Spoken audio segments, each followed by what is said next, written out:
ఆదిలాబాద్ జిల్లాలో అంతర్రాష్ట్ర సైబర్ నేరగాళ్ల ముఠాను పోలీసులు అరెస్ట్ చేశారు.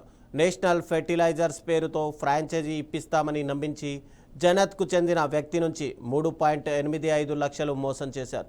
ఈ కేసులో బీహార్కు చెందిన 5గురిని పోలీసులు అరెస్ట్ చేశారు. ఇక ఈ ముఠాపై దేశవ్యాప్తంగా 498 సైబర్ కేసులు ఉన్నట్టు ఎస్పీ తెలిపారు. నిందితుల నుంచి 10 సెల్ ఫోన్లు, 70,000 నగదును స్వాధీనం చేసుకున్నారు. ఇక ఆన్లైన్ ప్రకటనలను నమ్మి డబ్బులు పంపవద్దని పోలీసులు సూచించారు. సైబర్ మోసం జరిగితే వెంటనే 1930కి ఫోన్ చేయాలని ఎస్పీ చెప్పారు.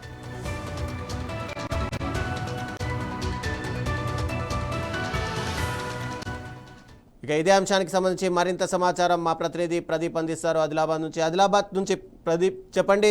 పూర్తిగా మనం చూసుకుంటే గనక అంతర్రాష్ట్ర ముఠాను అరెస్ట్ చేసినట్టుగా తెలుస్తుంది.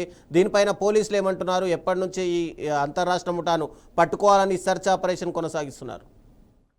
రవిచంద్ర, నేషనల్ ఫర్టిలైజర్ పేరుతో ఫ్రాంచైజీ ఇప్పిస్తానని చెప్పి నమ్మించి లక్షలలో మోసం చేశారు. నిందితుల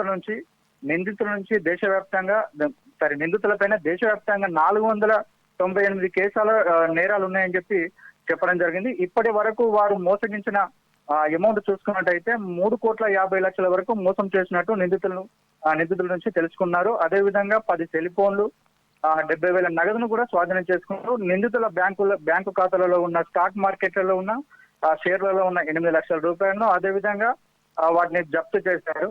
దేశవ్యాప్తంగా సైబర్ నేరాలు చేస్తున్న బీహార్ రాష్ట్రంలోని తలదాచుకుంటూ అతి సామాన్యులుగా జీవిస్తూ సైబర్ నేరాలకు పాల్పడుతున్నారని చెప్పి కూడా చెప్పడం జరిగింది. వీరు ఈ నిందితులపై దేశవ్యాప్తంగా 500 నేర కేసులు పారిపోయినట్టు దాదాపుగా 3,50,00,000 వరకు ప్రజల వద్ద నుంచి మోసం చేసి డబ్బులను కాజేసినట్టు కూడా తెలిపారు. అదేవిధంగా ఈ నకిలీ ఫర్టిలైజర్ ఫ్రాంచైజీ ఇచ్చేస్తానని చెప్పి ఓ వెబ్సైట్ ను ఓపెన్ చేసి నకిలీ వెబ్సైట్ నందు అప్లికేషన్ల ద్వారా బాధితుల నుంచి వివరాలు, Aadhaar card, pan card, bank ఖాతాల వివరాలు సేకరించి విడతల వారీగా బాధితుల వద్ద నుండి వివిధ రకాల ఫీజుల రూపంలో కానీ, లైసెన్స్ ఫీజుల రూపంలో కానీ, ట్రేడ్ లైసెన్స్ల ఫీజులు అంటూ లక్షల్లో వసూలు చేసి మోసం చేస్తున్నట్టు తెలిపారు. Thank you Pradeep.